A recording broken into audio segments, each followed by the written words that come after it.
आज भी जो लड़कियां हाई स्कूल नहीं जाना चाहती हैं उसका मुख्य वजह जो है शौचालय है। नारा तो बहुत है बेटी बचाओ बेटी पढ़ाओ, पर बेटी कैसे बचेगी इसके लिए कोई व्यवस्था नहीं है। बेटी कैसे पढ़ेगी इसके लिए जब हम लोगों ने कस्तूरबा शुरू किया था तो उस कस्तूरबा में हम लोगों ने कराटे की ट्रेनिंग शुरू करवाया था, सेल्फ डिफेंस।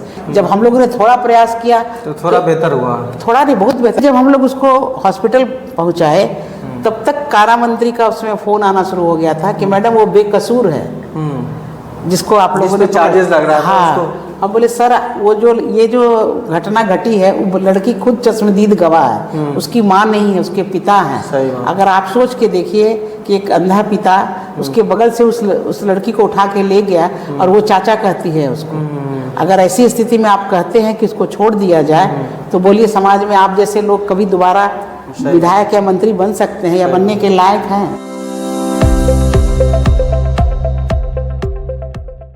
को मैं नमस्कार, आदाब, अस्सलाम वालेकुम। मेरा नाम शमशुल आरफिन है और आप देख रहे हैं जनसुराज टीवी उर्दू। और आज हमारे साथ बैठी हैं डॉक्टर शांतना जी, जो जनसुराज से पिछले 1-1.5 साल से तो जुड़ी ही हैं, लेकिन इससे पहले भी वो सोशल वर्क में काफ़ी एक्टिव रही हैं। अलग अलग ज़िलों में अलग अलग जगह पे काम किया है, महिलाओं के लीडरशिप पे भी काफ़ी काम किया है और उनके ओवरऑल वेलफेयर बेटरमेंट के लिए भी काफ़ी काम किया है। हाँ, मेरा नाम डॉक्टर शांतना भारती है।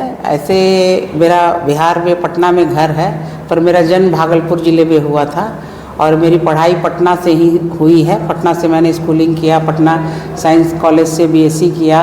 बाकी की बाद की पढ़ाई मैंने भागलपुर विश्वविद्यालय से पीएचडी किया, लॉ किया, रूरल मैनेजमेंट किया और इसके बाद मैं सोशल फील्ड में काम करना शुरू कर पाई। शांतना जी, आपने महिलाओं के लिए काफ़ी काम किया है, मतलब पिछले काफ़ी सालों से आप महिलाओं के बेटरमेंट के लिए काम कर रही हैं। अलग अलग जगह पे महिलाओं की हालत भी देखी होगी, तो आपको क्या लगता है कि महिलाएं अभी किस किस मामलों में पीछे हैं और उसको कैसे अच्छा किया जा सकता है? एक्चुअली महिलाओं का सशक्तिकरण या महिलाओं का विकास की बात जब हम करते हैं तो हमेशा एक ध्यान में आता है कि महिलाओं का लिटरेसी रेट क्या है। तो अभी भी अगर आप देखिएगा तो बिहार में साक्षरता दर केवल हस्ताक्षर करने में भी अगर आप देखिएगा तो मात्र 51% है। मतलब आधी आबादी अभी भी निरक्षर है, जिनको दस्तखत करना भी नहीं आता है। और यदि आप विद्यालय की ओर बढ़ते हैं तो 5वीं पास महिलाएं या लड़कियां जो हैं आपकी मिलेंगी लगभग 47%। अगर 8वीं पास आप देखिएगा तो लगभग 24-25% है और अगर मैट्रिक पास खोजिएगा तो 22 से 23% है। अब ग्रेजुएशन लेवल पर तो आप समझिए कि 6 से 7% लड़कियां आज भी ग्रेजुएट होती हैं, जबकि बाहर में विद्यालय में सब जगह रिजल्ट जब निकलता है तो देख करके लोग सोचते हैं कि लड़कियों का परसेंटेज इतना अच्छा है। जिनको मौका मिला है वो काफ़ी आगे बढ़ रही हैं, पर अभी भी 50% लोग जो हैं, लड़कियां जो हैं, कहीं ना कहीं अवसर उनको नहीं मिला है। तो अगर शिक्षा नहीं है तो सबसे जो बेसिक हमारा कॉन्सेप्ट है किसी भी सशक्तिकरण का कि आदमी का शिक्षित होना, तो अभी तो शिक्षे से ही वो काफ़ी दूर हैं। और जहाँ जो शिक्षा तक पहुँच पा रही है लड़कियाँ, वो समझिए शिक्षित हो पा रही हैं। जो जिन तक शिक्षा नहीं पहुँच पा रहा है वो नहीं हो पा रही हैं। अब आप देखिए हाई स्कूल आपका शहर से दूर है, ग्रामीण क्षेत्रों में पूरे पंचायत या समझिए ब्लॉक स्तर पर कई जगह हाई स्कूल है। अब वो गांव से इतनी दूर है कि लड़कियां अगर साइकिल चला के आती भी हैं तो 2 चीज़ का प्रॉब्लम हो जाता है उनके साथ। एक तो उनके लिए अलग से कहीं शौचालय व्यवस्था नहीं है, तो आप सोच के देखिए कि 10 से 4 बजे तक लड़कियां बिना यूरिनरी यूज़ किए हुए कैसे स्कूल में रहेंगी। और साथ में उनका जो मासिक धर्म होता है उसके लिए सैनिटरी नैपकिन यूज़ करना, उसके लिए वो मुश्किल से कहीं शुरू के दौर में हम लोगों ने जब यहाँ शिक्षा परियोजना में काम कर रहे थे तो हम लोगों ने बनवाया था सब जगह छोटा छोटा अलग से उनके व्यवस्था के लिए, लेकिन वो एक प्रोग्राम की तरह शुरू हुआ और एक प्रोग्राम की तरह ख़त्म हो गया, वो कंटिन्यू नहीं किया। तो आज भी जो लड़कियां हाई स्कूल नहीं जाना चाहती हैं उसका मुख्य वजह जो है शौचालय है। दूसरा, जो अगर कुछ लड़कियां जा भी रही हैं तो 4 बजे का समय जब उनके लौटने का होता है तो अगर वो ग्रुप में हैं 5-6 लड़कियां एक जगह से जा रही हैं तब तो वो एडमिशन लेती हैं, और जहाँ एक दो लड़की है वो नहीं ले पाती हैं, क्योंकि उनके आने जाने में अभी भी वो सुरक्षा का मामला आ रहा है। अभी भी महिलाएं, लड़कियां जो है सुरक्षित महसूस नहीं कर रही, तो माता पिता ही नहीं भेजते हैं। तो कुछ लड़कियां जैसे कस्तूरबा गांधी बालिका विद्यालय में 8वीं तक पढ़ाई हो रही है, तो एक अवसर मिला तो देखिए हर एक ब्लॉक में 100 लड़कियां पढ़ रही हैं। 544 कस्तूरबा गांधी बालिका विद्यालय है। मुजफ्फरपुर में पहला कस्तूरबा गांधी बालिका विद्यालय मैंने ही शुरू किया था। उसके बाद हम लोगों ने महिला समाख्या के माध्यम से 100 कस्तूरबा खोला, फिर धीरे धीरे पूरे बिहार के सभी ब्लॉक में। तो जब उसको एक सुरक्षित वातावरण दिया गया, शौचालय का और रहने की व्यवस्था, तो आप देखिए कि प्रत्येक ब्लॉक में लोग 8वीं कक्षा तक पढ़ रहे हैं। तो इसका मतलब है कि कहीं ना कहीं एक सुरक्षा व्यवस्था और एक सुविधा चाहिए ताकि लड़कियां पढ़ सकें। सही बात। तो नारा तो बहुत है, बेटी बचाओ बेटी पढ़ाओ, पर बेटी कैसे बचेगी इसके लिए कोई व्यवस्था नहीं। बेटी कैसे पढ़ेगी इसके लिए व्यवस्था नहीं है। तो आपको क्या लगता है, मतलब सुरक्षित करने के लिए जब महिलाओं की बात आती है कि महिलाओं को सुरक्षा मिलना चाहिए, तो इसमें गवर्नमेंट का भी कुछ ऐसा होगा कि जो कमी है, गवर्नमेंट को कुछ लॉ इम्प्लीमेंट करना चाहिए, कुछ सख्त कानून बनाने चाहिए थे, और महिलाओं को भी सोसाइटी में भी एक हम लोगों का फर्ज बनता है कि हम लोग अपने बच्चों को भी सिखाएं कि क्या सही मैनर है और किस तरीके से सोसाइटी में रहना चाहिए। तो ये सुरक्षा का जब बात आता है तो इसको कैसे बेहतर किया जा सकता है? अगर ख़त्म ना किया जा सके, मतलब मुश्किल है ये ख़त्म करना, मतलब सोसाइटी में जो अभी जब हम लोगों ने कस्तूरबा शुरू किया था तो उस कस्तूरबा में हम लोगों ने कराटे की ट्रेनिंग शुरू करवाया था, सेल्फ डिफेंस। दूसरा साइकिलिंग का ट्रेनिंग उनको दिया जाता था कि जब वो 8वीं में जाएंगी, उस समय साइकिल योजना भी नहीं आई थी जब पहला कस्तूरबा खुला था शुरुआत के 2005 में। जी। तो उस समय हम लोगों ने साइकिलिंग का ट्रेनिंग हॉस्टल में उनको, और ये 2 चीज़ कि वो हाई स्कूल जा सके, और अगर वो कराटे सीख लेती हैं तो 2-4 आदमी को तो एक आराम से वो देख पाती थी।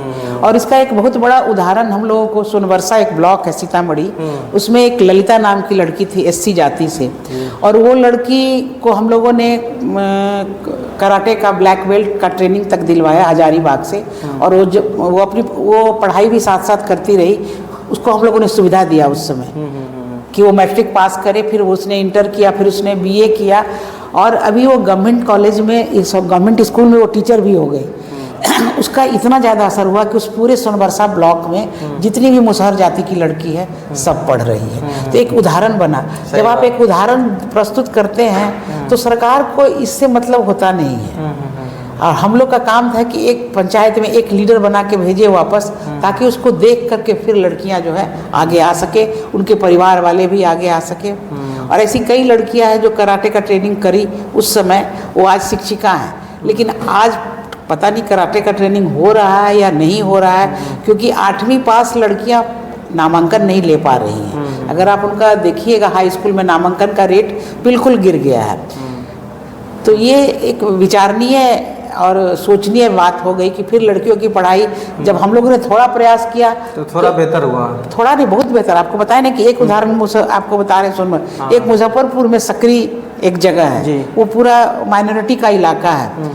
उसमें कोई लड़कियां पढ़ती नहीं थी। हम लोगों ने एक सेंटर शुरू किया था वहाँ जगजगी, तो रेलवे क्रॉसिंग के जस्ट बाद वो सेंटर था, लेकिन मतलब 100 मीटर की दूरी पर उनका घर था।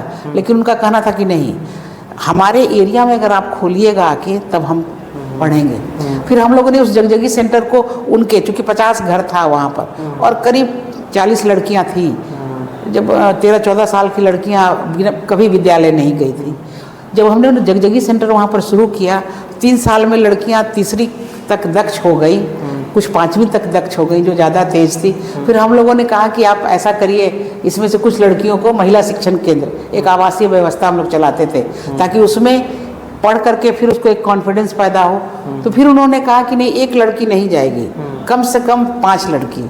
फिर हमारा रूल था कि नहीं, एक ही लड़की एक इलाके से लेना रहता था हम लोगों को। लेकिन कभी कभी हम लोग रूल तोड़ते हैं, और वहाँ से 5 मुस्लिम लड़कियों को हम लोगों ने लिया और आवासीय व्यवस्था में 11 महीने के ट्रेनिंग में रखा। जब वहाँ से वो 5 लड़की निकल के आई तो उस सकरी सरैया में अब हर लड़की BA पास मिलेगी। तो ये तो आप महिलाओं का स्ट्रगल बता रही हैं और ये बता रही हैं कि महिलाएं खुद से अगर करना चाहे तो कितना आगे बढ़ सकती हैं, लेकिन हमको लगता है गवर्नमेंट का भी तो कुछ इसमें रूल होना चाहिए। जैसे जब केस हाईलाइट होता है, कोई भी केस अगर कोई भी कांड अगर देखें, जब हाईलाइट होता है तो सारे लोग प्रोटेस्ट करते हैं, सोशल मीडिया पे देख ले, न्यूज़ पे देख ले, सब जगह बात फैलती है। 15 दिन 1 महीना के आसपास ये जो चर्चा चलता है, उसी बीच में भी चीज़ें चल रही हैं, लेकिन गवर्नमेंट कभी उस पर ऐसा कोई स्ट्रिक्ट डिसीजन नहीं ले पाती है कि मतलब आगे आने वाला बंदा अगर कुछ ऐसा कोई कांड कर रहा है, कुछ ऐसा सोच रहा है, तो उसके मन में डर हो ऐसा करके। तो आपको नहीं लगता ये सरकार इसमें फेल हो रहा है, कोई भी सरकार हो? नहीं, जैसे कानून बना है, एक घटना बता रहे हैं, उस समय एक मिनिस्टर हुआ करते थे, कारा मंत्री हुआ करते थे, और एक रेप की घटना घटी थी मुजफ्फरपुर में। 8 साल की लड़की थी और 40 साल का व्यक्ति था। जब हम लोगों ने बच्ची जब मिली तो खून से लथपथ थी, और उस समय वो बता रही है कि फलना चाचा ने मेरे साथ ऐसा किया है। वहाँ की पूरी समूह की महिला उसको पकड़ती है और बांध के रखती है, और फिर हम लोग थाना लेके जाते हैं। पुलिस कहती है कि नहीं, पहले आपका एंट्री यहाँ होगा तभी आप थाना वहाँ हॉस्पिटल जा सकते हैं। लड़की की स्थिति बहुत नाजुक थी। फिर हम लोगों ने एसपी को फ़ोन किया कि सर पहले लड़कियों का इलाज ज़रूरी है, तो उन्होंने कहा ठीक है, उसके कपड़े वहाँ रख लो, उसको भेजो। तो अगर हम लोग जैसे लोग नहीं लगेंगे तो अब उस लड़की को न्याय नहीं मिल सकता है। फिर जब हम लोग उसको हॉस्पिटल पहुँचाए, तब तक कारा मंत्री का उसमें फ़ोन आना शुरू हो गया था कि मैडम वो बेकसूर है, जिसको आप लोगों ने चार्जेस लग रहा है। हाँ, हम बोले सर वो ये जो घटना घटी है, वो लड़की खुद चश्मदीद गवाह है, उसकी माँ नहीं है, उसके पिता हैं। अगर आप सोच के देखिए कि एक अंधा पिता उसके बगल से उस लड़की को उठा के ले गया और वो चाचा कहती है उसको। अगर ऐसी स्थिति में आप कहते हैं कि उसको छोड़ दिया जाए, तो बोलिए समाज में आप जैसे लोग कभी दोबारा विधायक या मंत्री बन सकते हैं या बनने के लायक हैं? तो काफ़ी उसके बाद दबाव सहना पड़ता है हम लोगों को। फिर उस लड़की को हम लोगों ने हॉस्पिटल में सुरक्षा दिया। इसके बाद फिर कोर्ट तक, जब तक वो प्रक्रिया चलती रही, तब तक उसको हम लोग शहर अपने पास रखे रहे, क्योंकि हम लोग सुने थे कि उस लड़की को मार देगा। तो इस टाइप की प्रक्रिया में पुलिस का रोल नहीं हो पाता है। सामाजिक संस्थाएं जो हैं वो एकजुट होकर जब काम करती हैं तो कहीं ना कहीं उसका न्याय उसको मिल पाता है। तो ये काम पुलिस को न्याय से मतलब नहीं है, उसको अपनी गतिविधि से मतलब है। कई बार महिलाओं का केस जाता है तो उनका कहना होता है कि डकैती का आया हुआ है, आपको लगता है बाल विवाह रोकने हम चले जाए, तो उनका ये जवाब रहता है। डोमेस्टिक वायलेंस को लेके कोई जाता है तो कहते हैं कि अरे घर में झगड़ा कर ली, पति मारिए दिया तो क्या हुआ। बहुत ज़्यादा केस रजिस्टर भी नहीं करना चाहते हैं वो। हाँ, तो आज अगर वो हाथ मारा है तो कल वो जला के भी मार सकता है। सही बात है। तो ये बात वो उतने संवेदनशील नहीं होते हैं, इसलिए वो नहीं समझ पाते हैं। और सरकार भी कहीं ना कहीं उस टाइप के महिला मुद्दों को लेकर नहीं सोच पाती है, या उस टाइप का धीरे धीरे कुछ बना नहीं पाती है थाने के अंतर्गत कि हम महिलाओं का कैसे काउंसलिंग किया जाए। अभी सभी जगह थाने में रखी गई है लड़कियाँ, कई पटना के कई थाने में है, करीब 50-55 थाने में है, लेकिन अभी भी कहाँ केस उस टाइप का ये हो रहा है, क्योंकि वो भी सेंसिटाइज नहीं है। वो भी जब पुलिसों के साथ बैठती हैं तो कहीं ना कहीं उनका भी दिमाग उधर ही ढल जाता है, क्योंकि तो वो अकेली होती है और पुलिस के कर्मचारी जो है कई होते हैं। तो ये एक दिक्कत होती है कि महिला के प्रति जब तक सरकार जो पॉलिसी बना रहा है वो सेंसिटिव नहीं होगा, जो इम्प्लीमेंटर है प्रशासनिक व्यवस्था वो सेंसिटिव नहीं होगा, तब तक महिला मुद्दे को लेकर के हम लोग जो सोचते हैं वो नहीं हो पाएगा। अच्छा, जैसा आपने बोला कि महिलाओं के मुद्दों को सरकार उतना ध्यान नहीं देती है, तो आपको नहीं लगता कि महिलाओं को खुद सरकार में आना चाहिए, मतलब राजनीति में आके और एक लीड रोल प्ले करना चाहिए, सोसाइटी में एक एग्जाम्पल सेट करना चाहिए कि भाई अगर ये चीज़ गलत हो रही है तो मैं बताती हूँ तुझे कि ये सही करने का रास्ता सही क्या है? तो आपको नहीं लगता कि महिलाओं को राजनीति में आना चाहिए? बिल्कुल, ये हम लोग को बहुत समय से लगता था कि महिलाओं को राजनीति में आना चाहिए। जब हम काम कर रहे थे उस समय हम लोगों ने जितनी हमारी पंचायत स्तर पर महिलाएं थी जो संघर्ष काफ़ी कर रही थी, उन लोगों को हम लोगों ने जब पहली बार रिजर्वेशन मिला था 50%, उस समय हम लोगों ने उन महिलाओं को खड़ा भी किया था। पंचायती राज में 50%। हाँ, उसमें हम लोगों ने लगभग सभी जिले में, लगभग 14-15 जिले में हम लोगों ने महिलाओं को खड़ा किया कि इन महिलाओं की इतनी पहचान है पंचायत में, ब्लॉक में, सारे लोग जान रहे हैं, क्योंकि उन महिलाओं ने जन वितरण प्रणाली को एक सुव्यवस्थित किया था, लोगों को राशन सही समय पर मिल सके, जिनको इंदिरा आवास मिलना था उनको मिल सके, इस टाइप का एक पूरा उन्होंने वेलफेयर का काम किया था। और काफ़ी ग्रामीण में भी काफ़ी लोग उनकी इज्जत करते थे कि नहीं भाई ये काम कर रही है। लेकिन जब सत्ता में हम लोगों ने उनको खड़ा किया तो उसके अगेंस्ट में ग्रामीणों ने बहुत सारी महिलाओं को खड़ा कर दिया और उसे जीतने नहीं दिया। अच्छा। तो उस समय एक पहला झटका लगा। हम लोग दूसरी बार सोचे दूसरे तैयारी के साथ जाए। दूसरी बार लोगों ने वोट खरीद लिया, पैसे का वितरण हो गया। सही बात। तो फिर हम लोगों ने इसका इधर प्रयास ही छोड़ दिया। पिछले साल जब से प्रशांत जी आए हैं और एक उन्होंने कहा है कि जो भी सक्षम होंगी, चाहे वो महिला हो चाहे पुरुष, अगर जो सक्षम है, अगर उनके पास पैसे है नहीं पर उनमें नेतृत्व की क्षमता है, वो उस रोल में आ सकते हैं, तो उनको एक मदद हम जगह दिया जाएगा, उनको मदद किया जाएगा।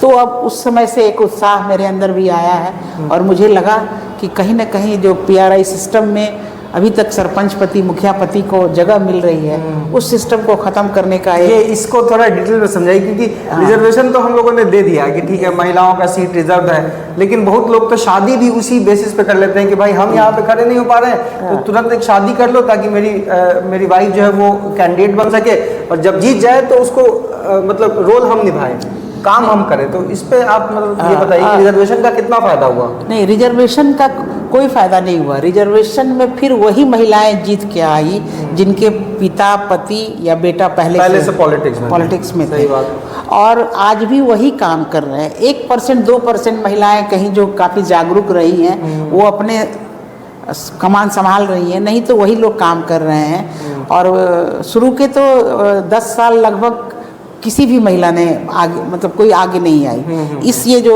तीसरा चुनाव हुआ है उसमें कुछ महिला 2% के लगभग जो महिला थोड़ी सशक्त है या जिनके पति नहीं रहे वो अगर जीती है, तो वैसी कुछ महिलाएं जो अपने से काम कर रही। अभी मैंने एक ट्रेनिंग किया था मुखिया और जिला परिषद महिलाओं का। उस प्रशिक्षण के दौरान पता चला कि उनको कुछ भी पता नहीं है।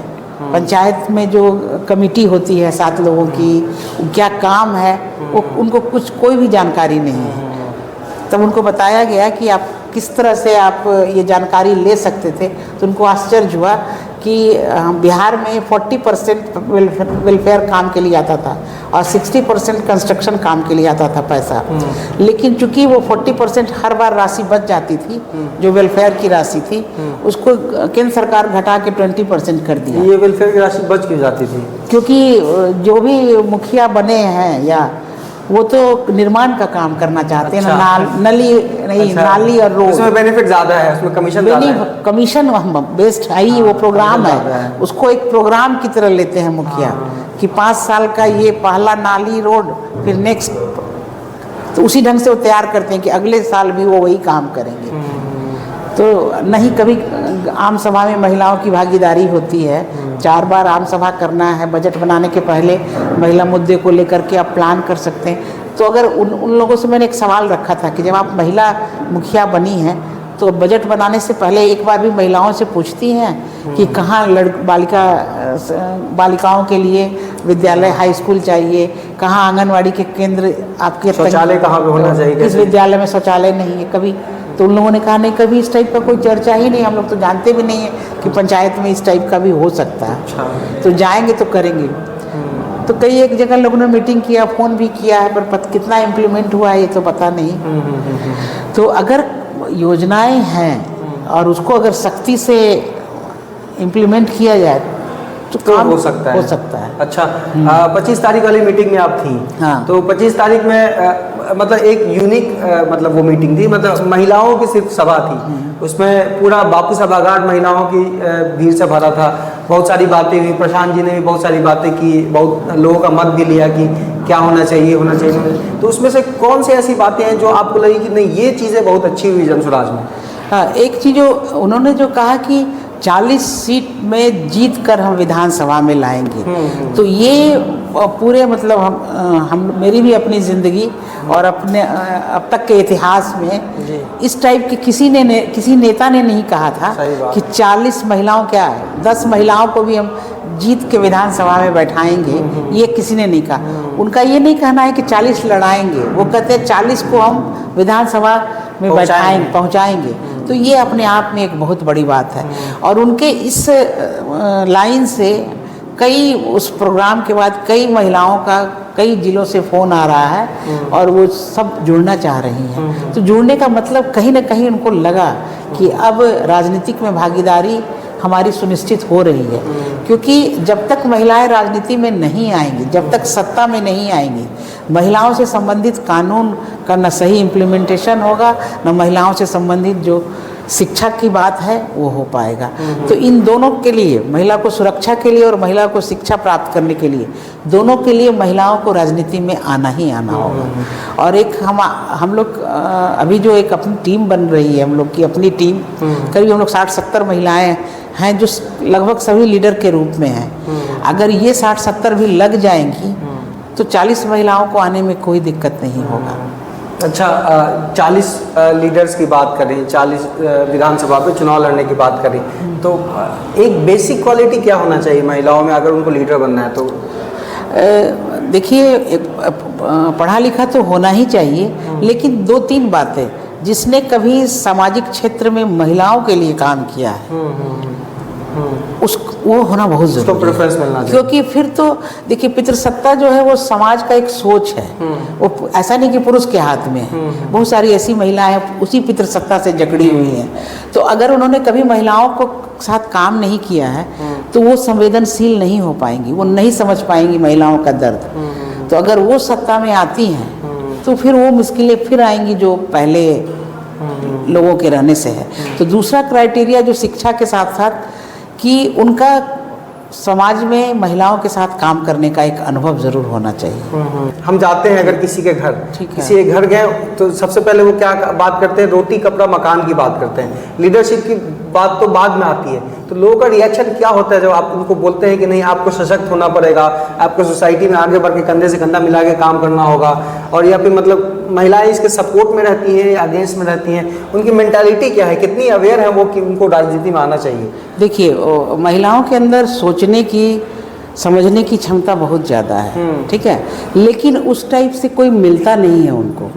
और बेसिक जो है उनका दिक्कत भोजन का, अपने बच्चों का पढ़ाई और भोजन, ये दिक्कत उनको हमेशा सताता है। तो जब कोई मिलता है तो उसका एक ही सवाल होता है कि उनका पेट कैसे भरेगा, उनके बच्चे पढ़ेंगे कैसे। ठीक है, आप जो बात कर रहे हैं बहुत अच्छी बात है, लेकिन ये 2 समस्या जो है उसका समाधान कैसे होगा? तो उस समय हम लोग उनको कैसे बताते हैं, ये आपको बताना चाह रहे हैं कि उनको बताया जाता है कि यदि आपको कोई पैसा दे भी देगा, ठीक है, कितने दिन आप पढ़ा सकते हैं, कितने दिन आप खा सकते हैं, लेकिन यदि कोई आपको जानकारी देता है तो उस जानकारी से आपको एक मार्ग मिलेगा और खुद आप अपने लिए भी एक रास्ता तैयार कर सकते हैं और अपने बच्चे के लिए भी। कितनी अवेयर कितनी है महिला? जैसे कि अभी भी देखा है सोसाइटी में, तो अगर कोई महिला है, उनके घर में 4-5 ऐसे हैं मेल फिगर हैं, तो जो वो बोलते हैं मोस्टली वो करती हैं। वोट देने से लेके कोई छोटी छोटी डिसीजन के बारे में ही बात किया जाए तो महिलाएं खुद के राइट्स के लिए कितनी अवेयर हैं अभी बिहार में अगर बात किया जाए तो? देखिए, महिलाएं राइट्स के लिए अवेयर, क्योंकि उनको राइट कोई बताता ही नहीं है, न घर में कोई बताता है, न विद्यालय में बताया जाता है, ना एजुकेशन बहुत अच्छी है। हाँ, न एजुकेशन बहुत अच्छी हुई है। कुछ चीज़ें आजकल मीडिया के माध्यम से लोग थोड़ा सा जान पा रहे हैं, अधिकारों को लेकर के कुछ चीज़ गूगल पे आ रही है, तो उनको बताएगा ही नहीं कोई, तो जानेंगी वो कैसे? तो ऐसी स्थिति में कभी कभी जो महिलाएं हैं अपने ही बारे में निर्णय लेने के लिए नहीं सोच पाती हैं। जैसे आपने राजनीति की बात कही, अब आप देखिए कि 4 आदमी का नाम आ रहा है, उसका पति जिससे पैसा लिया होता है, जिस टीम के द्वारा जो भी खाना पीना खाया रहता है, वो अपने घर वालों पर वही प्रेशर बनाता है, उसी को वोट देना है। लेकिन जो महिला सामाजिक क्षेत्र में काम कर रही हैं वो सुन तो लेती हैं पर वोट उसी को देती हैं जिसको उसका मन करता है। अच्छा, ऐसा है? हाँ, नहीं, क्योंकि जब उनको अवसर मिलता है तो वो अपने मन का काम करती हैं। महिलाओं में निर्णय की भूमिका में नहीं आ पाती हैं क्योंकि उनसे कभी पूछा ही नहीं जाता है कि क्या होना चाहिए। एक ही बार उनसे निर्णय में लिया जाता है जब बेटी की शादी ठीक होती है, तब पुरुष आप सुने होंगे कि जब शादी करते हैं तो बाहर जब लड़की वाला का परिवार बैठा होता है तो पुरुष घर के अंदर पूछने आता है और जाके बाहर में कहता है कि लड़के की माँ का कहना है ये, लड़के की माँ का कहना है जेवर, लड़के की माँ का कहना है गाड़ी। न ही वो जेवर पहनेगी, न ही वो गाड़ी पे चलेगी, सही बात है, न ही वो टीवी देखेगी। फिर लड़के की माँ का कहना है। हाँ, तो उस समय उनको वो निर्णय में डालते हैं, जो बाद में एक सामाजिक हिंसा का रूप धारण करता है, क्योंकि लड़की के मन में यही आता है कि ये सब चीज़ किसने मांगा है, लड़के की माँ ने। तो एक राइवलरी जो है, एक राजनीति जो है वहीं से शुरू हो जाती है, जो महिलाएं समझ नहीं पाती। जब तक समझती हैं तब तक काफ़ी स्थिति खराब हो जाती है। अच्छा, पलायन से महिलाएं कितनी परेशान है बिहार की? पलायन से तो पूरी तरह परेशान है ना। जो भी पुरुष बाहर काम कर रहे हैं वो 6 महीने पे घर आते हैं, या तो होली या छठ में। इन दिनों बीच में वो कभी 2 महीने पर, कभी 3 महीने पर पैसे भेजते हैं, लेकिन रोज़मर्रा की ज़िंदगी में जो पैसे की ज़रूरत होती है उसके लिए तो सारा मशक्क़त उसी महिला को करना पड़ता है। तो इसका तो बहुत ही ज़्यादा मशक्क़त। एक समझिए, वो आदमी केवल बाहर चला गया है कमा के पैसा भेजने के लिए, घर की पूरी व्यवस्था, बच्चों का स्वास्थ्य, बच्चों का खान पान, बच्चों की पढ़ाई, सब कुछ उसको देखना पड़ता है। प्लस समाज का पूरा जो प्रक्रिया है वो भी उसको देखना पड़ता है। तो वो सारा बोझ तो समझिए महिलाओं पर है। तो पलायन का तो सारा असर जो है महिलाओं के स्वास्थ्य पे पड़ता है। एक शराबबंदी का भी अभी टॉपिक चल रहा है कि जैसे प्रशांत जी ने बोला है कि जब हम लोग सत्ता में आएंगे तो शराबबंदी ख़त्म कर दी जाएगी। तो ये कितना पॉजिटिव निगेटिव आपको क्या लगता है? नहीं, यहाँ पर थोड़ा मेरा जो सोच है, जो मैंने अब तक देखा है कि जब शराबबंदी नहीं था तो रोज़ हम लोग को फील्ड जाना पड़ता था। आज वहाँ घटना है, आज उस महिला का सिर फोड़ दिया, कल उस महिला का हाथ तोड़ दिया। रोज़ पी के शाम में, चूँकि उसको पैसे चाहिए पीने के लिए, अब उस तबके को तो नहीं मिल पा रहा है शराब। अगर मिल भी रहा है तो वैसे लोगों को शराब मिल रहा है जो जिनकी पहुंच पुलिस तक है। अब ग्रामीण क्षेत्र में जो बसे हुए लोग हैं उनको तो मिल नहीं रहा है, और न ही उनका उतना आय है कि वो शराब खरीद सकते हैं। तो ये शराबबंदी से एक बहुत बड़ा फायदा तो हुआ है कि महिला हिंसा बहुत, आप बोले डोमेस्टिक वायलेंस से कम हुआ है, लेकिन अलग अलग राज्यों में भी तो शराब बिक रही है, लोग पी रहे हैं। नहीं, जहाँ बंद हुआ है वहाँ पर इसी तरह, जहाँ पर जैसे गुजरात में, मतलब आप ये रिलेशन मानती हैं? हाँ, नहीं, शराब से हिंसा तो कम हुई है, हिंसा कम होती है।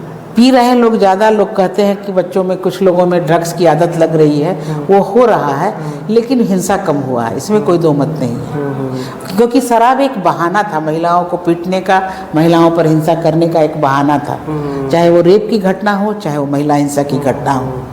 बहुत सारे केस में यही शराब पिया हुआ था, उसको पता नहीं था, इसीलिए ऐसा कर दिया। अभी भी तो लेकिन शराब तो बिक ही रही है, मतलब होम डिलीवरी तो हो ही रहा है। तो होम डिलीवरी अगर हो रहा है तो जिनके पास पैसा है उनके लिए ना, जो आदमी रोटी खाने के लिए मर रहा है वो तो होम डिलीवरी में नहीं ना। हम लोग कहते बहुत अच्छे से हैं, होम डिलीवरी, लेकिन आप जहरीली शराब पी के लोग मर ही रहे हैं। तो हाँ, आप देखिए, जहरीली शराब पी के लोग, जहरीली शराब के पास कम पैसा है, वो कम पैसे वाला शराब पी रहे हैं। नहीं तो अब देखिए, अगर मतलब हम तो प्रशांत जी से रिक्वेस्ट करना चाहेंगे कि अगर जनसुराज सत्ता में आता है तो जहरीली शराब की सारी फैक्ट्रियां बंद हो जाए। ये तो हो सकता है ना। मतलब ना, आपने अगर शराबबंदी लागू किया तो उसको सही से इम्प्लीमेंट तो करते हैं, तो वो सही से, हाँ, इम्प्लीमेंटेशन में दिक्कत है, इम्प्लीमेंटेशन में दिक्कत है।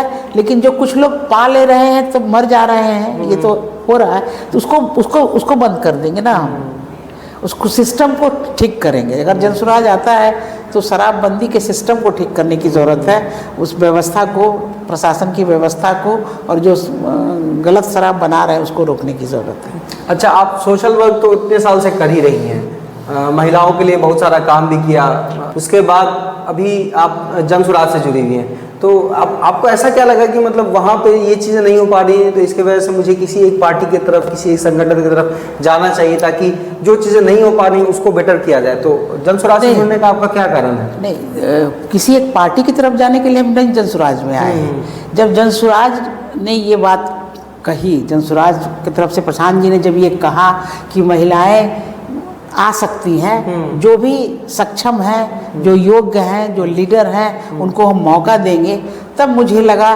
कि जो व्यवस्था पंचायती राज में चला आ रहा था, जहां हम लोग फेलियर हुए थे, उस व्यवस्था को सुधार करने का मेरे पास एक बहुत अच्छा अवसर आया है। तो 2025 में तो हमारी पूरी भागीदारी है, 40 महिलाओं के साथ हम होंगे, लेकिन 2026 में मेरा 100 क्या 200% पूरी भागीदारी होगी। हाँ, जिला परिषद जब पंचायती राज का इलेक्शन पूरे, हाँ, उस क्योंकि वो मेरा एक सपना था कि महिलाएं अगर 50% रिजर्वेशन मिला है तो सत्ता में जब 50-50 की भागीदारी होगी तो समाज का एक सुंदर नजारा होगा। सही बात है, जितनी भागीदारी उनकी है सच में वो सामने से आए, मतलब सही लोग जीत रहे हैं, जीत रही मेरी पत्नी और बैठे हैं हम अधिकारी बने बैठे हैं हम। बिल्कुल 1200 परिवार जो प्रशांत जी कहते हैं वही लोग जीत के आ रहे हैं। तो ये जो 50-50% में जब सही लोग, सही सोच वाले 50 महिला 50 पुरुष होंगे तब एक जो हम लोग सुंदर समाज की कल्पना करते हैं, बिहार के बदलाव की बात करते हैं,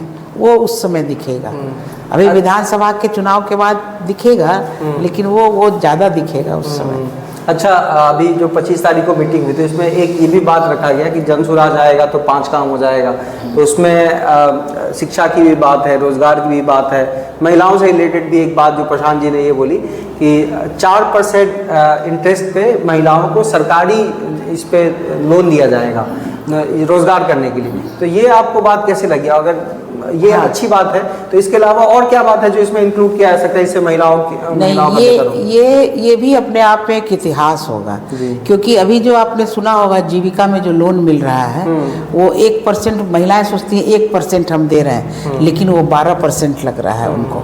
महीने का 1% दे रहे हैं, साल का 12% हो गया। जहाँ 2% ले रही होंगी वहाँ 24% हो गया। तो ये तो प्रशांत जी कैसे इस चीज़ को करेंगे ये तो अपने आप में आश्चर्यजनक होगा, क्योंकि 4% पर यदि लोन देता है कोई भी बैंक, क्योंकि अभी तक जितना भी बैंक है अगर 8% से नीचे जाएगा तो कहीं ना कहीं माइनस में जाएगा। तो प्रशांत जी का ये आइडिया, तो 4% वाला आइडिया बहुत ही सुंदर है। वो जैसे इसको मैनेज करें और अगर सही में 4% पर लोन मिलने लगेगा महिलाओं को तो एक जो महिलाओं के रोजगार और महिलाओं के आर्थिक सशक्तिकरण की बात करते हैं वो कहीं ना कहीं पूरा हो जाएगा। जन सुराज से आपको कितनी उम्मीद है आगे आने वाले फ्यूचर में कि मतलब जन सुराज आएगा तो महिलाओं के लिए क्या, पूरे बिहार के लिए कुछ बेहतर होगा? इससे कितनी उम्मीदें हैं आपकी? पूरे बिहार के लिए तो होगा ही होगा। और चूंकि हम ये सोच रहे हैं कि चूंकि उन्होंने महिलाओं की भागीदारी सुनिश्चित किया है तो जब महिलाएं आएंगी तो जो घर संभाल सकती है, पूरा परिवार संभाल सकती है, जब उसकी शादी होती है दूसरा घर संभाल लेती है, तो जब उसको मौका मिलेगा तो सत्ता भी संभालेगी, सिस्टम भी संभाल सकती है। सही बात है। तो एक अच्छा समाज का जो कल्पना है, एक अच्छे समाज के निर्माण की जो सोच है वो कहीं ना कहीं होगा। महिलाएं जुड़ रही हैं इसके साथ। नीतीश कुमार के साथ भी तो लेकिन महिलाएं पूरा समर्थन करती थी, तो आपको लगता है उधर से छोड़ के एक फर्क है, नीतीश कुमार ने जीविका के रूप में लोगों को एक छोटा सा 3000-4000 का रोजगार दिया था, लोग उस लिए जुड़े थे। और जनसुराज में प्रशांत जी ने महिलाओं को एक स्थान दिया है, इसलिए महिलाएं जुड़ रही हैं। तो जब आप सम्मान के साथ आते हैं तो वो सस्टेन करते हैं, जब आप पैसे से आते हैं तो रिश्ता कंटिन्यू नहीं करता है। तभी तो आज जीविका की भी महिलाएं वहाँ आई हुई थी। अच्छा, मतलब ये तो हो गया, मतलब अब अपने बारे में कुछ आप बताइए। मतलब अपने बारे में तो मेरा यही है कि 5 साल तो हम कैसा आपका मतलब किसी भी मतलब इंसान की बात करें तो वो अपने लाइफ में क्या चाहता है? मोस्टली ऐसा लोग होते हैं कि ठीक ठाक सैलरी मिल जाए, अच्छा खासा एक घर हो जाए, शादी हो जाए, कार हो जाए, बंगला हो जाए, ये इन सब चीज़ों को लोग लेके चलते हैं। आपने अपनी पूरी लाइफ डेडिकेट की महिलाओं के सशक्तिकरण पे, महिलाओं को मजबूत बनाने के लिए, महिलाओं से नेतृत्व निकालने के लिए, तो उधर से इधर मतलब कैसा आपका जर्नी रहा अभी तक का, इतने सालों का? बहुत सारे अप्स एंड डाउन्स आए होंगे। लोगों ने भी समाज में, सोसाइटी में भी लोगों ने बोला होगा। लगभग समझिए तो बिहार के 21 जिले में ग्रामीण महिलाओं के साथ 2 लाख महिलाओं के साथ काम करने का मौका मिला। उनके जीवन में एक बड़ा बदलाव आया, अच्छा लगा। और शहरी क्षेत्र में जो गरीब बस्ती है महिलाओं की, मलिन बस्ती, अब उसको सेवा बस्ती भी कहते हैं, तो उस बस्ती में भी लगभग 8 जिले में काम करने का मौका मिला। और उस दौरान मैंने जो उनके हिंसा को रोकने के लिए जो किया जाना चाहिए था, जैसे शौचालय निर्माण, एक मॉर्निंग और इवनिंग में जब महिलाएं बाहर जाती हैं खेत खलिहान में तो वो रेप की बहुत सारी घटनाएं होती थी। तो मैंने ग्रामीण क्षेत्रों में भी आज से 24 साल पहले शौचालय बनवाया था, जो अभी स्वच्छता कार्यक्रम में बन रहा है। हम लोगों ने महिला हिंसा पर लगभग 70,000 शौचालय बनवाया था 2001 में। तो काफ़ी महिला हिंसा रुका था। और उसमें हम लोगों ने शौचालय बनाने में भी महिलाओं का ही सहयोग लिया था। महिलाएं निर्माण करती थीं, रिंग बनाती थीं और महिलाएं जाके गांव में लगाती भी थी, ताकि महिला मिस्त्री जब गांव में जाती थी तो महिलाएं निकल कर देखती थीं और समझती थी कि हम ये सुरक्षा हमको भी मिल सकता है, और तब वो वहीं से डिमांड शुरू हो जाता था। तो हम लोगों ने एक डिमांड जनरेशन प्रोग्राम करके महिलाओं का हिंसा बहुत हद तक इस मुहिम से, आप समझिए कि सरकार अभी शौचालय बना रही है स्वच्छता की दृष्टि से, और हम लोगों ने शौचालय बनाया था सुरक्षा की दृष्टि से। हाँ, कितना फर्क है। सही बात। तो जब महिलाएं समझ पाती हैं कि हमारे लिए क्या चाहिए, तो फिर वो अपना पैसा जो है, जो वो हम लोगों ने कहा था उनको कि 625 रुपया लगेगा आपको बनाने में, बाकी सारा खर्च यूनिसेफ के माध्यम से होगा। तो वो बोली थी कि ठीक है, हम लोग को जो पैसा मिलेगा पर्व त्यौहार के लिए साड़ी खरीदने के लिए हम नहीं खरीदेंगे और अपना शौचालय बनवाएंगे। तो ये अपने आप में एक बड़ी बात है। जब महिलाओं की बात आती है तो बिहार की तरक्की में उनको कंधा से कंधा मिला के चलना है। कितनी स्किल्ड है महिलाएं बिहार की? जैसे कि अगर पुरुष की बात करें तो पलायन करके बाहर जा रहे हैं, दिल्ली जा रहे हैं, मुंबई जा रहे हैं, गुजरात जा रहे हैं, वहाँ पे कुछ ना कुछ अपना स्किल हासिल कर रहे हैं, उसे कुछ ना कुछ काम कर रहे हैं अपना, कोई सिलाई कर रहा है, कोई खाना बना रहा है, कोई कुछ कर रहा है। बिहार में जो महिलाएं रह रही हैं, तो आपने ग्राउंड पे काफ़ी काम किया है, कितनी स्किल्ड आपको दिखी महिलाएं कि अगर इनको कुछ पैसा दिया जाए तो ये अपना कुछ बिजनेस भी कर सकती हैं, कुछ आइडिया जनरेट करके कुछ उस पर काम कर सकती हैं? अब देखिए, महिलाओं की पहले तो शादी हो जाती थी 14-15 साल में, ठीक है, वो दूसरे के घर में जाकर उनको न कभी बच्चा पालने का ट्रेनिंग दिया गया, न भी कभी खाना बनाने का ट्रेनिंग दिया गया, न मैनेजमेंट का ट्रेनिंग दिया गया, लेकिन वो दूसरे के घर जाके ये सब काम करने लगी, बच्चा पालने लगी, खाना बनाने लगी, उस दूसरे के घर के दूसरे के विचारों में जाके। तो बिना ट्रेनिंग के जब वो ये सारी व्यवस्था करती हैं, बिना मैनेजमेंट की पढ़ाई के, तो अगर उनको एक छोटा मोटा ट्रेनिंग, ये सिलाई वाली बात ही, घर में सिलना हर महिला जानती है, स्वेटर बुनना हर महिला जानती है, उनको कोई ट्रेनिंग नहीं दिया जाता था। तो स्किल के साथ महिलाएं पैदा लेती हैं, ठीक है ना, कि उनको थोड़ी सी जानकारी, थोड़ा सा स्किल देने की ज़रूरत है, थोड़ा सा हौसला देने की ज़रूरत है, वो कहीं से कहीं निकल सकती हैं। अभी जैसे आपको बता रहे हैं राजनीति में की बात जो आपने किया कि राजनीति जागरूकता उनके अंदर नहीं, जो कहते हैं ना कि चेतना नहीं उनका राजनीति के प्रति है। क्यों? कि अब देखिए, मत केवल उनको राजनीति से जुड़ा हुआ एक ही सवाल है, मत का अधिकार, कि अपने मत का अधिकार का वो प्रयोग करती हैं, और मतदान से ही कोई भी पार्टी जीतती या हारती है, और अगर कोई पार्टी जीतती है तो मत के कारण, और मत देने वाली सबसे ज़्यादा कौन है? महिलाएं 70%। तो जो पूरे सरकार को नियंत्रण कर रही है, उसको अपनी चेतना नहीं है। सही बात है, समझ रहे हैं? तो उसको बस एक चेतना जगाने की जरूरत है कि तुम सरकार बना रही हो और तुम सरकार में नहीं हो, तुमको ही नहीं पता है कि सरकार तुमको क्या दे सकता है। तो अगर ये चेतना जगाने का बस हम लोग काम कर रहे हैं कि उनकी राजनीति में कैसे भागीदारी, सक्रियता उनकी कैसे हो, वो काम हम लोग अब कर रहे हैं। महिलाओं का फ्यूचर आपको कैसा दिखता है आगे आने वाले दिनों में? बिहार की बात करें अगर तो बहुत अच्छा दिख रहा है। क्या लग रहा है कि वो मतलब कितनी सशक्त हो पाई? मतलब देखिए, आपको बताया ना कि महिलाएं स्किल के साथ पैदा लेती हैं, कुछ चीज़ों के साथ पैदा लेती हैं। उनको बस उनके अंदर एक जागरूकता, उनके अंदर एक चेतना जगाने की बात है। और ये अब तक जब उनको ये एहसास, अभी तो हम आपसे बता रहे हैं ना, ये बात अभी हम महिलाओं से बात करने जाएंगे कि आप ही सरकार बना रही हैं। सही बात है। तो ये बात जब हाँ, तो जो तुम बना रही हो उसमें तुम्हारी ही भागीदारी नहीं है। सही बात। हाँ, तो जब ये भागीदारी वो समझ पाएंगी तो आप देखिएगा एक नया संसार, एक नए संसार की कल्पना कर रहे हैं हम लोग कि महिलाएं सत्ता में आएंगी।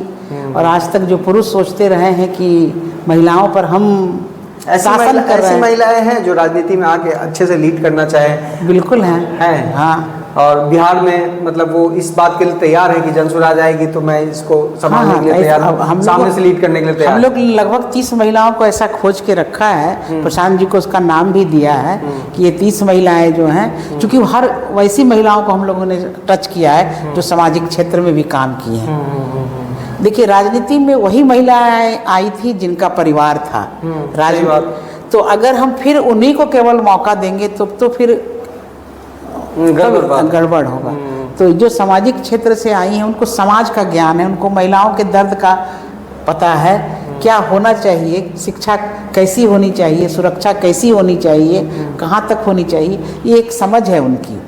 तो इस समझ वाली को अगर आप पावर दीजिएगा, सत्ता दीजिएगा, तभी तो वो रन कर पाएगी। शतरंज में देखते हैं ना, सही बोल रहे हैं कि छोटा सा घोड़ा जो होता है वो कभी कभी मात दे देता है। सही बात, सही बात। तो महिलाओं को लोग अंडर एस्टिमेट करता है, लेकिन जब महिलाएं सत्ता में मुझे आएंगी, लगता है जब खुल के सामने आएंगी महिलाएं, अपना लीडरशिप स्किल दिखाएंगी तो लोग मानेंगे। बिल्कुल ऐसी बिल्कुल कोई बात लोहा नहीं, हाँ, हाँ। लोहा मानेंगे, एकदम इसका। मानेंगे। आपके हिसाब से ये मतलब कितना ज़रूरी है कि मेरा जो लीडर हो वो मिनिमम 10th पास हो, 12th पास हो, ग्रेजुएशन हो, नहीं पढ़ा लिखा होगा तो नहीं चलेगा क्या वो? नहीं, देखिए, अक्षर ज्ञान हो ताकि वो पढ़ के धोखा ना हो। कोई भी चीज़ पे साइन करना पड़ता है किसी भी ये को, तो अक्षर ज्ञान हो, जिसको हम साक्षर भी कह सकते हैं, कि जिसको पढ़ना लिखना आता हो। क्योंकि देखिए जो पढ़ाई है हमारा, वो डिग्री जो है हमको साक्षर बनाती है, और समझ जो है हमको शिक्षित करती है। सही बात है। शिक्षित का मतलब हुआ कि कोई भी आदमी जो सही निर्णय ले सके, सही वक्त पे सही निर्णय ले सके। अब आप एक उदाहरण लीजिए किसान का। किसान को जितनी जानकारी खेती की होती है, वो किसी आम आदमी को, पढ़े लिखे आदमी को नहीं हो सकती। सही बात है। तो वो क्या, वो जरूरी नहीं है कि वो मैट्रिक पास हो, 10th पास हो, 8वीं पास भी हो सकता है, लेकिन उसको पता है ना कि पौधे में क्या पढ़ना चाहिए, नहीं पढ़ना चाहिए, कब क्या किस समय पे पढ़ना चाहिए, हाँ, कौन सी दवा। तो कहने का मतलब है कि पढ़ने लिखने का ज्ञान जरूर होना चाहिए उसको, डिग्री जरूरी नहीं है, ठीक है ना, क्योंकि शिक्षित होना ज़्यादा ज़रूरी है, बशर्ते कि साक्षर होना। तो पढ़ाई लिखाई से हम, जैसे मान लिया हम पढ़ते हैं फिजिक्स केमिस्ट्री, तो हमको स्पेस का ज्ञान, भूगोल, इतिहास का ज्ञान होता है, थोड़ी समझ बढ़ती है, थोड़ी समझ बढ़ती है, हमारा दायरा बढ़ता है। लेकिन जो जिंदगी में जो संघर्ष करता है, जो मनुष्य के बीच में रह के काम किया है, कम्युनिटी के बीच, समुदाय के बीच, महिलाओं के बीच रह के काम किया, दिन रात उनके दुख सुख को देखा है, समझा है, उसके लिए रास्ता बनाया है, और रास्ता आगे भी बना सकता है जब उसको पावर मिल सकता है। तो उसके लिए लिमिटेशन नहीं होना चाहिए। नहीं, कोई वैसा अक्षर ज्ञान होना चाहिए, जानकारी होनी चाहिए कि वो पढ़ सकता है, पढ़ के समझ सकता है। उसके लिए जरूरी नहीं कि BA इंटर पास होना ज़रूरी है। सही बात, सही बात। बहुत बहुत शुक्रिया मैम आपका, हम इतना समय देने के लिए। और बहुत खुशी होती है आप जैसे लोगों को बिहार में देख के, क्योंकि हम लोग बिहार से बाहर जा चुके थे और बहुत कम उम्मीद थी ऐसे कि बिहार में सच में वैसे लोग अभी है या नहीं है जो बिहार का परिवर्तन चाहते हो, कि ये सब प्लान कर गए। लेकिन जब यहाँ पे आके पिछले 1 साल से काम कर रहे हैं तो खुशी हो रही है ऐसे लोगों को देख के, जो सच में बिहार में रह के अभी भी बिहार के लिए काम कर रहे हैं। बहुत बहुत शुक्रिया आपका हमें टाइम देने के लिए, बहुत बहुत धन्यवाद। एक्चुअली वो मुझे भी कई बार मौका मिला बिहार से बाहर जाने का। जी। यूनिसेफ ने, वर्ल्ड बैंक, बहुत सारे प्रोजेक्ट में, सुनामी लहर जब आया था तमिलनाडु उस समय भी। लेकिन यूनिसेफ के एक अधिकारी थे दीपक राय, जो मेरे साथ ज़मीनी स्तर पे काम किए थे जाके। उन्होंने कहा था कि शांतना आप बिहार कभी नहीं छोड़िएगा, हाँ। बिहार को आपकी ज़रूरत है। सही बात है, एकदम सही तो बात है। उनकी वो बातें मुझे अभी भी हम आत्मसात किए हुए हैं, और बहुत अपॉर्चुनिटी मुझे मिला जाने का, लेकिन हम कभी गए नहीं। बहुत बहुत शुक्रिया आपका, ये बहुत अच्छा डिसीजन था। बिहार में सच में वैसे लोगों की ज़रूरत है जो दिल से चाहते हो कि इसकी मतलब इसका भला हो, इसका अच्छा हो। वो कुछ लेने नहीं, कुछ देने आए बिहार के लिए, तो जाके बिहार बदलेगा, नहीं तो मुश्किल लगता है अभी तक जैसे चल रहा है। जनसुराज के जब मुहिम शुरू हुआ था, उसमें कई महिलाओं से मुझे फिर से मिलने का मौका मिला। कुछ महिलाएं रोने लगी, बोली दीदी अब मरेंगे भी तो कोई दिक्कत नहीं, आपको देख लिए ना। सही बात है। तो ये जो रिश्ता बना है हमारा बिहार से, सही बात है, ये बहुत बड़ी बात है, ये पैसे से नहीं कमाया जा सकता है। बहुत बहुत शुक्रिया आपका हमें समय देने के लिए, बहुत धन्यवाद।